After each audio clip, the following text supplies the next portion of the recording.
जय श्री राम। मैं आचार्य राजेश श्री राम जन्मभूमि अयोध्या से प्रिय दर्शकों प्रस्तुत हूँ आप सबके समक्ष सितंबर महीने का राशिफल लेकर के और जानेंगे कि मिथुन राशि के जातकों के लिए सितंबर महीना कैसा होगा उनका स्वास्थ्य, कैसा होगा उनका धनागमन, धन संचयन, शिक्षा, संतान, प्रेम, प्यार, व्यापार, व्यवसाय, करियर, भाग्य, सब के बारे में विस्तार से जानेंगे। साथ ही ये भी जानेंगे कि कौन सा उपाय करें जिससे हम सितंबर महीने को अपने लिए बेहद खास, बेहद महत्वपूर्ण बना सकें। आइए प्रारंभ करते हैं। पहले बता दें कि वीडियो आपके चंद्र राशि पर आधारित है। यदि आपकी जन्म लग्न कुंडली में चंद्रमा 3 नंबर की राशि पे 12वें भाव में कहीं भी बैठा हो, लेकिन 3 राशि पर हो, 3 नंबर की राशि पर, तो आपकी मिथुन राशि हुई। यदि आपको अपनी चंद्र राशि नहीं पता है तो अपने प्रचलित नाम के आधार पर भी इस वीडियो को देखकर लाभ उठा सकते हैं।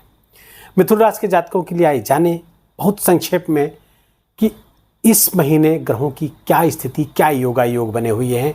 आपके राशि स्थान पर मंगल गोचर करेंगे 26 अगस्त से लेकर के 20 अक्टूबर तक। बड़ा लंबा गोचर होगा इनका एक अलग से वीडियो में लेकर आऊंगा जब मंगल के अलग अलग नक्षत्र पर गोचर का परिणाम लेकर के आऊंगा। लेकिन यहाँ पर मंगल का गोचर आपके लिए कई मामलों में बहुत अच्छा रहेगा। द्वितीय स्थान आपका खाली है। तृतीय स्थान पर सूर्य और बुध का गोचर होगा। सूर्य यहाँ पर 16 सितंबर तक रहेंगे। 16 सितंबर के बाद आपके चतुर्थ स्थान पर गोचर कर जाएंगे। 16 सितंबर तक सूर्य का अपनी ही राशि पर बहुत शानदार गोचर होगा, क्योंकि वो उसी राशि के स्वामी हैं। तृतीय स्थान पर गोचर करेगा। दूसरी बात, सर्वार्थ चिंतामणि एक ग्रंथ है, इसके अलावा अन्य ग्रंथ भी सूर्य और मंगल का तृतीय स्थान पर गोचर करना बहुत शुभ मानते हैं। पराक्रम के लिहाज से, पुरुषार्थ के लिहाज से ये बहुत ही शानदार गोचर सूर्य का है। बुध यहाँ पर रहने वाले, सूर्य जब यहाँ पर 16 सितंबर से गोचर करके चतुर्थ स्थान पर आएंगे तो 16 सितंबर से 17 अक्टूबर तक यही विराजमान रहने वाले हैं। बुध यहाँ पर 4 सितंबर से गोचर करेंगे सिंह राशि पर, और 4 सितंबर से 23 सितंबर तक सिंह राशि पर रहेंगे, और 23 सितंबर से गोचर करके आपके चतुर्थ स्थान पर आ जाएंगे। बहुत ही जबरदस्त राजयोग बनाएंगे जिसे भद्र पंच महापुरुष राजयोग के रूप में जाना जाता है। तो बुध का ये गोचर बहुत शानदार हो जाएगा 23 सितंबर तक। उसके पहले भी ठीक है, बुध तो तृतीय स्थान पे अच्छा फल देता ही है, और खासकर मित्र की राशि पर रहेंगे तो अच्छा गोचर रहेगा ये। और 23 सितंबर के बाद जब उच्च के होकर के आपके भद्र नामक पंच महापुरुष राजयोग योग बना करके बैठे तो और अच्छा हो जाएगा। शुक्र यहाँ पर नीच अवस्था में गोचर करेंगे। 25 अगस्त से चल रहे हैं यहाँ पर, और 25 अगस्त से लेकर के 18 सितंबर तक नीच के होकर गोचर करेंगे। शुक्र का ये गोचर कई मामलों में प्रॉब्लमेटिक है। जानेंगे कहाँ से है, क्या उपाय करें, उस सब के बारे में जानेंगे। लेकिन 18 सितंबर के बाद अपनी ही राशि पर, मूल त्रिकोण राशि पर आ जाएंगे और बहुत शुभ परिणाम में बदल जाएगा। शुक्र का गोचर बहुत शानदार गोचर होगा। केतु यहाँ पर विराजमान रहेंगे चतुर्थ पे ही, लगातार चल ही रहे हैं। अष्टम, नवम और छठा, 7वां और 8वां स्थान खाली है आपका।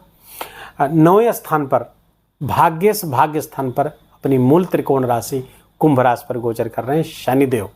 वक्री अवस्था में है, चेष्टा बल बढ़ा हुआ है, अपने ही स्थान पर बैठकर चेष्टा बल बढ़ाए हुए हैं। बहुत अच्छा गोचर है। कुछ मामलों में कुछ परेशानियां में पैदा कर सकते हैं, जानेंगे कैसे।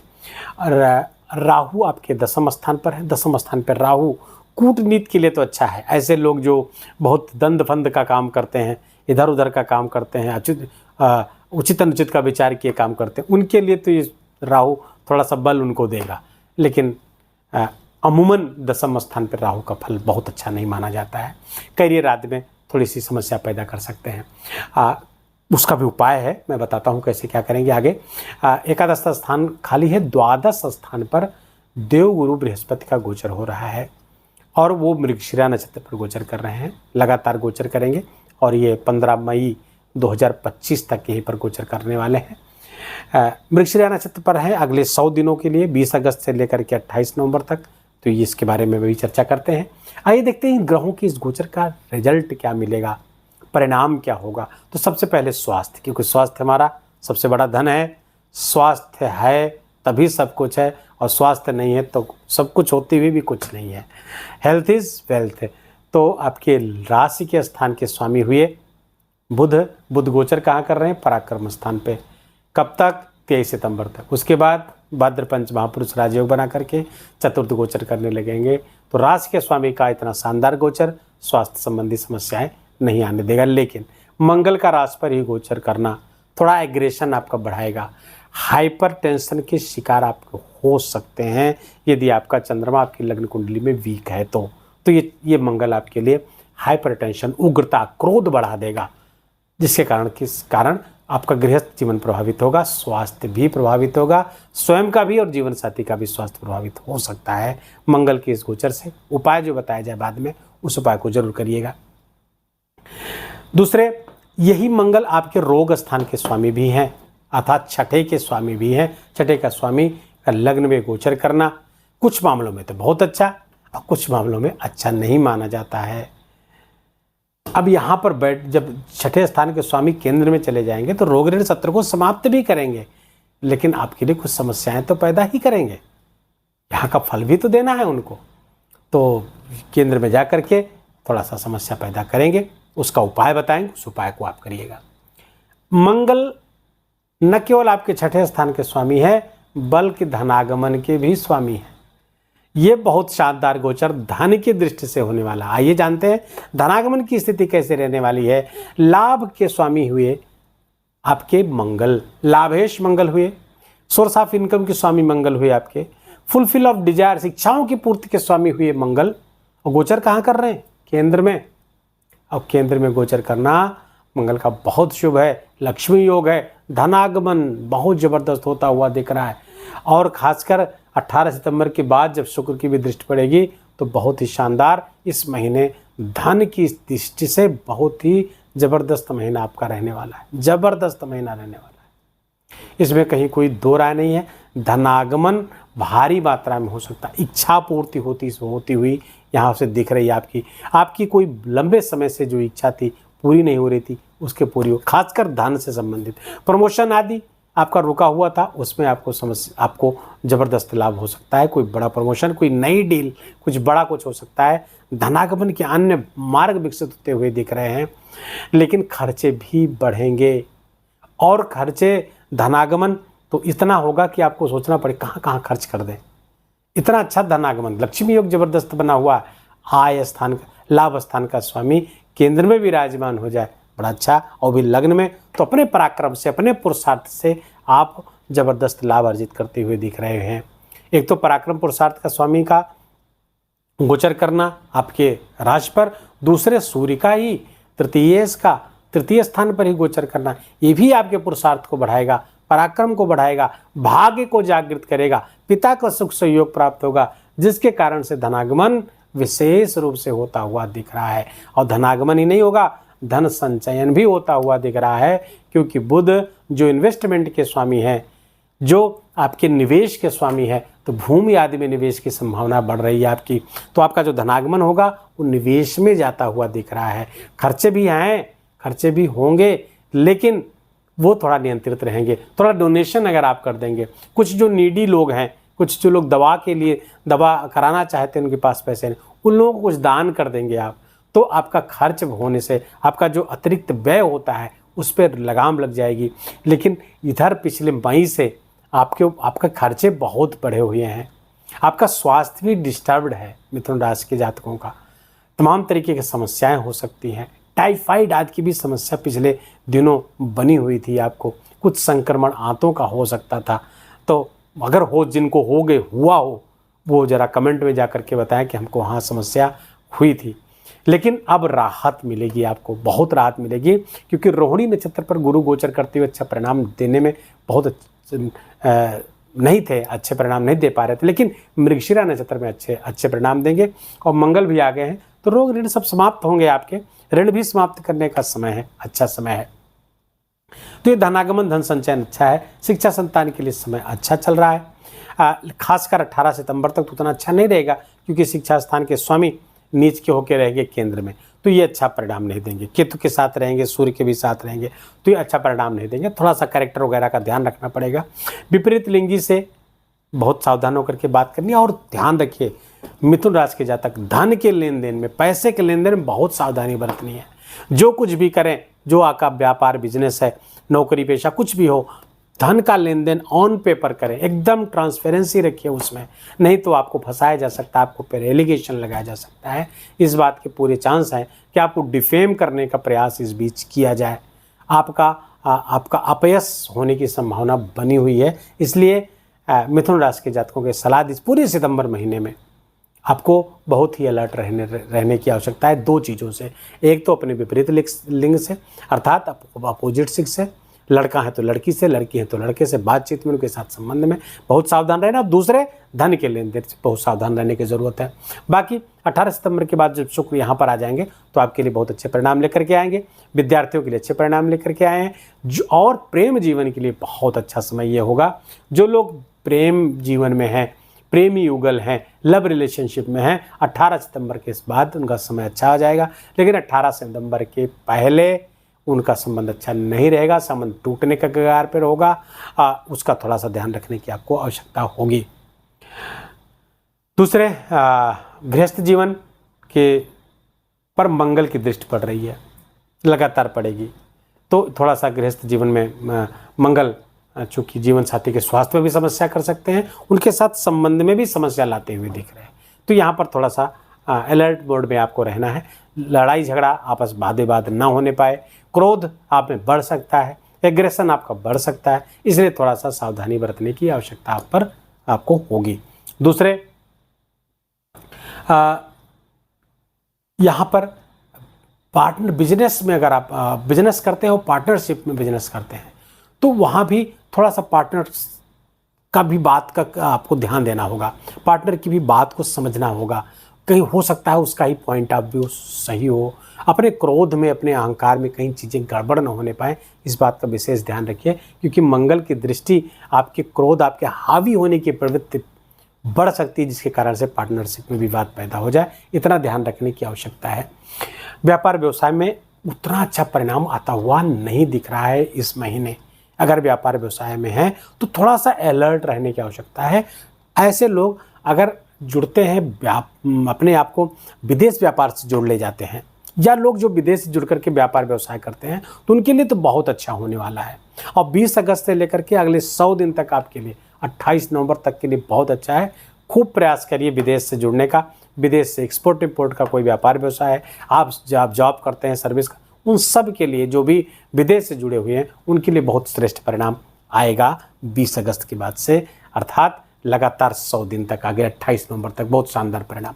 भाग्य स्थान पर शनि गोचर कर रहे हैं, भाग्य में कहीं कमी नहीं है, भाग्य जबरदस्त होता हुआ दिख रहा है। लेकिन अष्टम स्थान को अपने प्रभाव में लिए हुए हैं शनिदेव, वक्री हैं, अपने ही घर, उनका अपना स्वयं का घर है, लेकिन फिर भी अष्टम स्थान पितरों का स्थान है, डार्कनेस है वहाँ पर।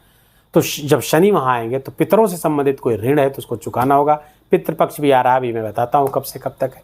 तो पितृपक्ष में पितरों को श्राद्ध वगैरह जब दे देंगे तो शनि आपको शनि की तृतीय दृष्टि नहीं पड़ेगी, जो आपके आय स्थान में रोड़ा डालती है, बनते बनते काम को बिगाड़ती है। तो ये काम कर लेंगे तो इस तृतीय दृष्टि से आप शनि के बच जाएंगे और उससे शुभ परिणाम होगा। और उनकी दृष्टि जब तृतीय आपके एकादश स्थान पर पड़ रही है, तृतीय दृष्टि, तो वो बहुत फायदेमंद आपके लिए हो जाएगी। बहुत सूक्ष्म ज्योतिष है, इसको समझने का प्रयास करिएगा कि कैसे यहाँ का काम करके कैसे तृतीय दृष्टि बच सकते हैं। बहुत सूक्ष्म, बहुत माइन्यूट एस्ट्रोलॉजी है, इसको समझने का प्रयास करिएगा।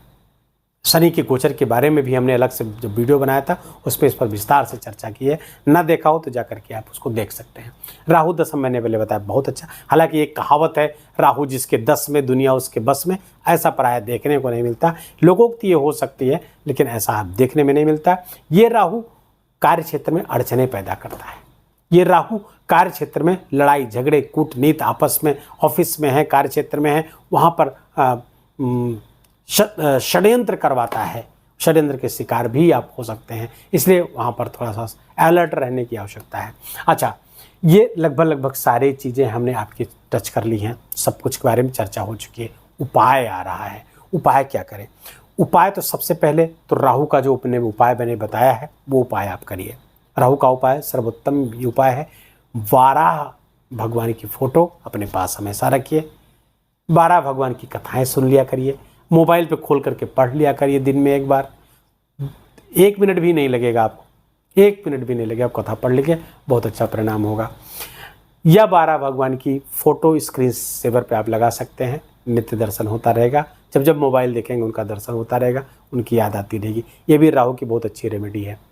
दूसरे, मंगल आपका एग्रेशन बढ़ाएगा।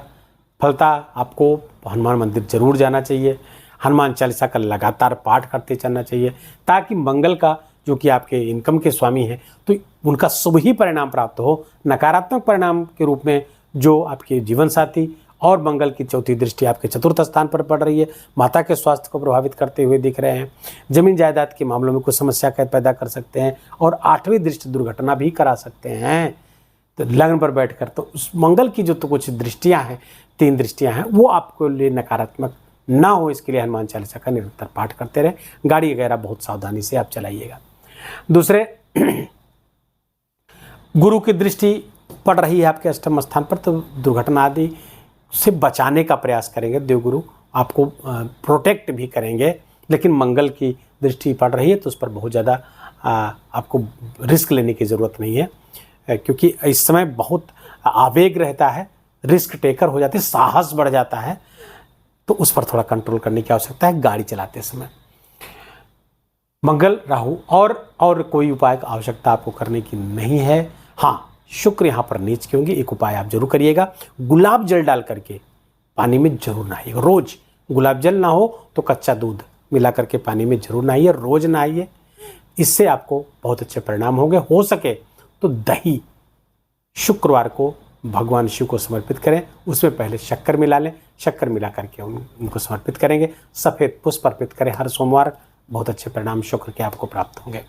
बस इतने से उपाय आपको करते रहने हैं। उपाय अब व्रतों की बात करते हैं, तो व्रत हम अपने वीडियो में उन्हीं व्रतों को शामिल करते हैं जिनका ज्योतिषीय महत्व है।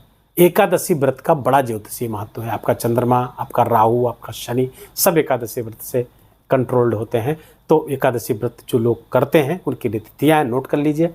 और मैं तो कहता हूँ, जो वीडियो में बोलता हूँ तिथियों सहित बोलता हूँ, उन तिथियों को आप नोट कर लें, तब आप इस वीडियो का सर्वोत्तम लाभ उठा पाएंगे। जहाँ पे जिस तिथि के बीच में मैं सावधानी बरतने की बात करता हूँ, जिस तिथि की अच्छी बात करता हूँ, उसमें आप नए काम, महत्वपूर्ण काम शुरू करें, तो वो सब आपके लिए बेहतर होंगे। तो अच्छा हो कि आप डेट नोट करते चला करें, जिससे आपको इस वीडियो का सर्वोत्तम लाभ प्राप्त हो सके। तो पद्मा एकादशी 14 सितंबर को है, इंदिरा एकादशी 28 सितंबर को है। 2 तिथियाँ नोट कर लीजिए। अब आता है पितृपक्ष। पितृपक्ष शुरू हो रहा है 19 सितंबर से लेकर के 2 अक्टूबर तक। जिनके पितर पूर्णिमा के दिन जिनको शरीर छोड़े हैं, जिनके पितर, उनके लिए फिर 18 सितंबर से शुरू होगा ये पितृपक्ष। पितृपक्ष बहुत महत्वपूर्ण है। हमारे पितर हमसे प्रसन्न हैं तो हमारे अदृश्य सहायक के रूप में काम करेंगे, और हमारे पितर यदि हमसे प्रसन्न हैं, प्रसन्न नहीं हैं, नाराज हैं, तो हमारे लिए अदृश्य रोड़ा अटकाते हुए चलेंगे, अदृश्य परेशानियां पैदा करते हुए दिखेंगे। हम चाहे इतना पूजा पाठ कर लें भगवान की, चाहे कितना तीर्थ यात्रा यज्ञ हवन करेंगे, जब तक हमारे पितर हमसे प्रसन्न नहीं रहेंगे, देवता बिल्कुल भी प्रसन्न नहीं होंगे। तो देवता उन्हीं के प्रसन्न होते हैं जिनके पितर प्रसन्न होते हैं। तो पितरों की प्रसन्नता के लिए पितृपक्ष आता है, इसमें श्राद्ध करें, तर्पण करें। और जो लोग गया आदि जा चुके हैं, गया में श्राद्ध कर चुके हैं, भागवत कथा सुन चुके हैं, तो उन सब के लिए भी आवश्यक है तर्पण और श्राद्ध करना। ये बहुत आवश्यक है, ये हर व्यक्ति को करना चाहिए। इस पर एक अलग से सेपरेट वीडियो लेकर आऊँगा, उसमें विस्तार से चर्चा की जाएगी कि कैसे पितर हमारे लिए अदृश्य सहायक की भूमिका निभा सकते हैं। अब वीडियो को हम यही समाप्त करेंगे। वीडियो अच्छा लगा हो, आपके काम का लगा हो, मेरा बोलना आपका सुनना दोनों सार्थक हुआ हो, तो वीडियो को लाइक करिएगा, अपनों के साथ शेयर करिएगा, और कमेंट में जय सिया राम लिखना बिल्कुल भी मत भूलिएगा। मेरा विशेष आग्रह, विशेष निवेदन आपसे। चैनल पर नए हैं तो इसको सब्सक्राइब कर लीजिए, बेल आइकन की घंटी दबा लीजिए। अपना ख्याल रखिए, अपनों का ख्याल रखिए, और माता पिता की खूब खूब सेवा करके उनका आशीर्वाद लीजिए। जय जय सिया राम।